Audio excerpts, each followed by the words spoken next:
Le premier ordre du seigneur commandant Ortis a été de déployer ses propres Red Scorpions avec le gros des navires de la flotte de guerre Solar, et effectuer ainsi une série de poussées et de feintes dans les régions contrôlées par les sécessionnistes afin de jauger lui-même leur résistance et leur déploiement.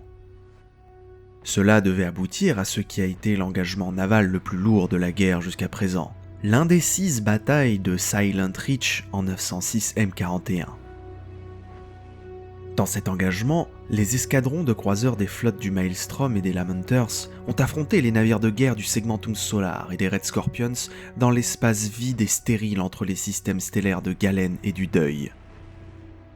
La bataille s'est avérée peu concluante, les navires des deux camps ayant subi des dommages, mais peu de navires importants des deux côtés furent perdus.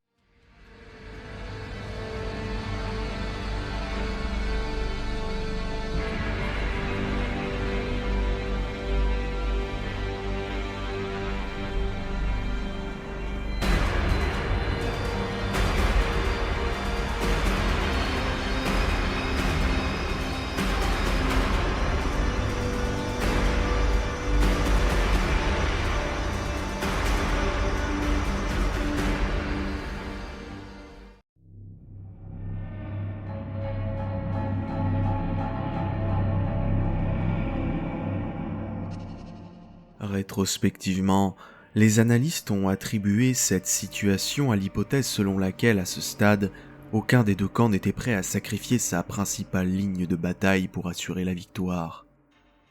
La seule perte sérieuse subie a été celle du navire amiral de la flotte du Maelstrom pour l'engagement, le croiseur de combat de classe Overlord, Gauntlet of Wrath. Son pont principal a été détruit après qu'un tir chanceux du croiseur léger Lady Sibylline ait pénétré ses boucliers Void, provoquant la perte de contrôle du croiseur de combat et la rupture de ses escorteurs.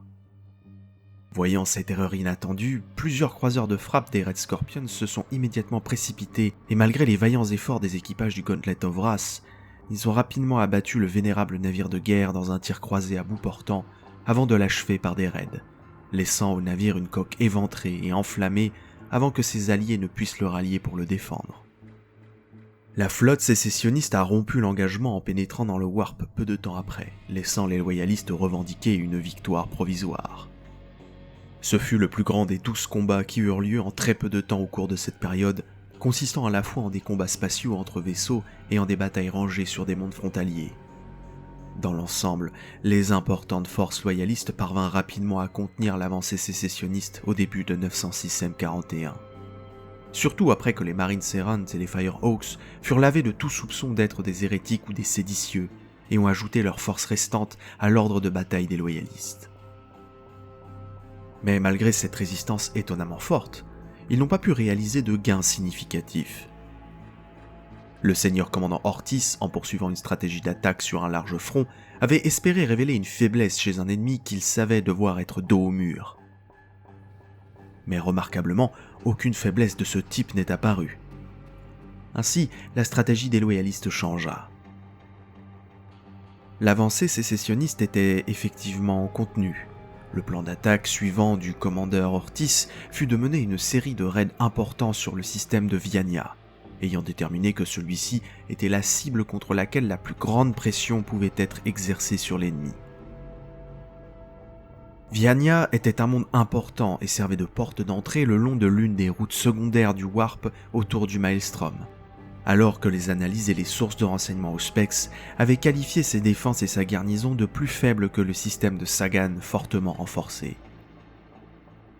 Les rapports des services de renseignement ont donné plus de poids à Viania en tant que cible, indiquant que le monde conquis était toujours en proie à des troubles importants contre les sécessionnistes qui pourraient être poussés à la révolte ouverte par une attaque des loyalistes.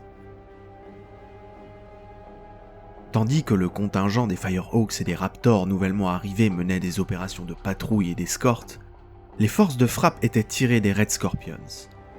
Les Marines Errants et les Nova Marines ont mené une attaque sur 3 fronts contre le système de Viania, le premier d'une série de plusieurs raids de ce type menés en succession rapide. La cible principale de ces raids était l'endommagement de la capacité de production de Viania et des plateformes de transbordement orbital, avec pour objectif secondaire d'affaiblir l'emprise des sécessionnistes sur le système.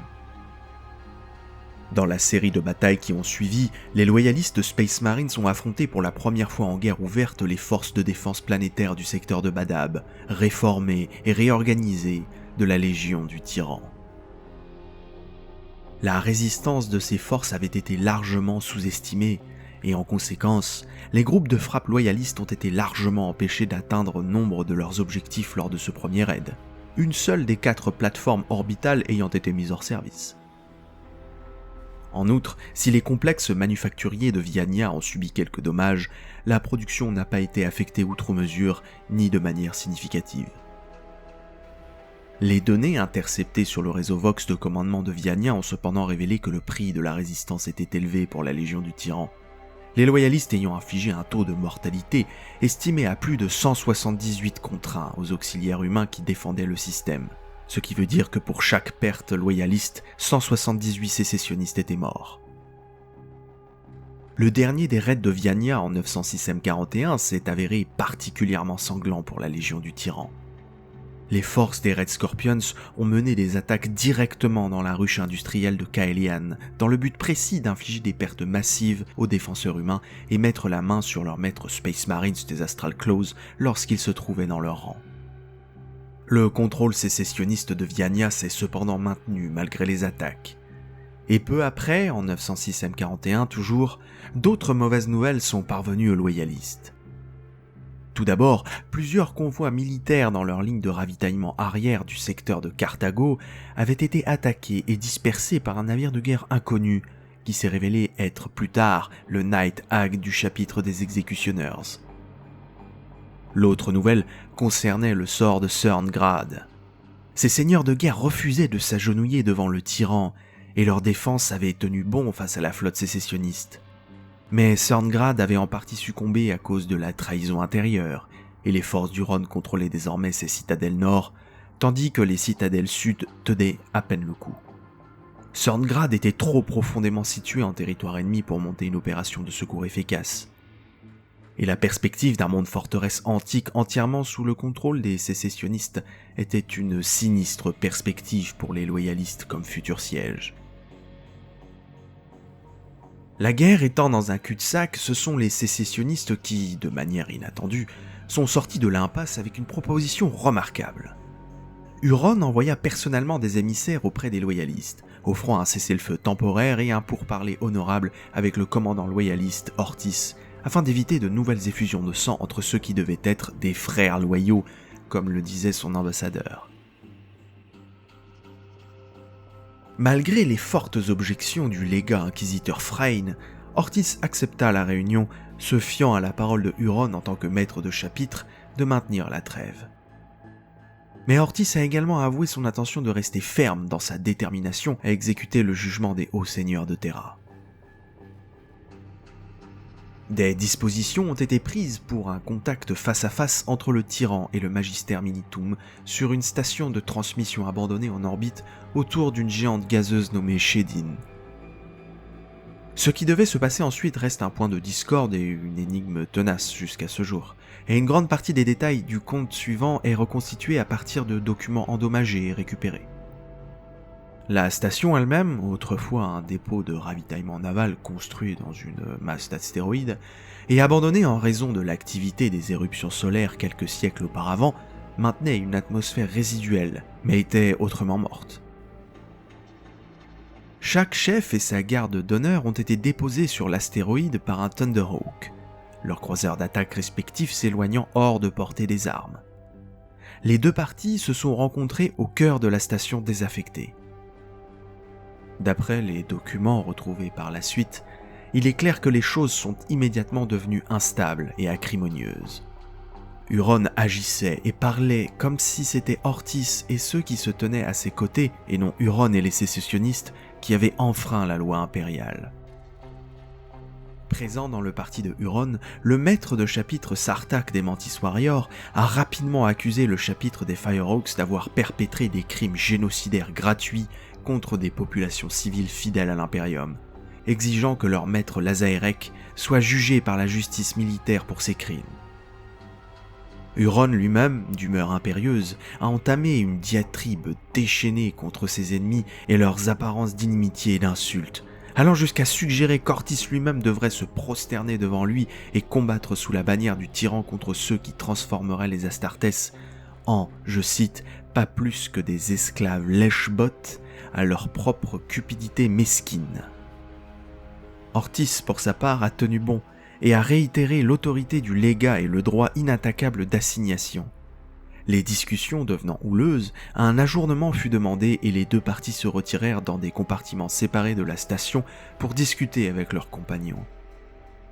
C'est à ce moment que les questions relatives à cet incident deviennent confuses, et que des rapports contradictoires existent quant à ce qui s'est passé ensuite lorsque les communications des loyalistes avec leurs croiseurs d'attaque ont été coupées. Ce qui est certain, c'est que 3 navires inconnus, 2 marqués par les journaux de bord de Spex comme susceptibles d'être des raiders de type iconoclaste, et un 3e navire de la taille d'un croiseur léger d'origine inconnue, attaquèrent depuis des positions cachées au plus profond de l'épaisse atmosphère de la géante gazeuse Shedim. Les assaillants ont attaqué la base sur l'astéroïde avant que les vaisseaux loyalistes ou sécessionnistes ne puissent réagir, ratissant la station abandonnée avec des tirs d'armes avant d'embarquer avec un groupe de pilleurs composé d'hérétiques, de mutants et d'autres renégats. Dans la bataille confuse qui a suivi, on sait que la délégation loyaliste, y compris le vénéré maître de chapitre des Red Scorpions, le seigneur commandant Ortis, a été tué. Et plusieurs membres du camp d'Huron, dont le maître de chapitre Sartaq des Mantis Warriors, ont également été tués. Mais on ne sait pas exactement comment cela s'est produit. Au cours de la bataille spatiale à 3 qui en a résulté, autour de la station, l'archiviste en chef des Red Scorpions, Severin Loss, a mené une contre-attaque désespérée sur la station par une attaque mêlant bélier d'assaut et téléporteur. Au plus fort de la bataille, le plus grand vaisseau inconnu, gravement touché par le feu du croiseur d'attaque des Astral Claws, s'est écrasé sur la station et a explosé, provoquant la lente dislocation de l'astéroïde en une cascade de débris. Malgré cette destruction, Severin Loss a réussi à récupérer les restes de son maître, et les Red Scorpions se sont heurtés aux 2 vaisseaux attaquants restants et aux Astral Claws de Huron dans la base de l'astéroïde en désintégration, avant que les 2 camps ne quittent ce lieu pour éviter une mort certaine. Severin avait sauvé l'honneur de son chapitre contre toute attente, et ce faisant avait écrit une légende durable pour lui-même, malgré le coup dur subi par les Red Scorpions. Quant au tyran, il semble avoir réussi à s'échapper très tôt, et on ne peut pas confirmer le rôle qu'il a joué dans la mort du seigneur commandant Ortis, ou même du maître de chapitre Sartaq.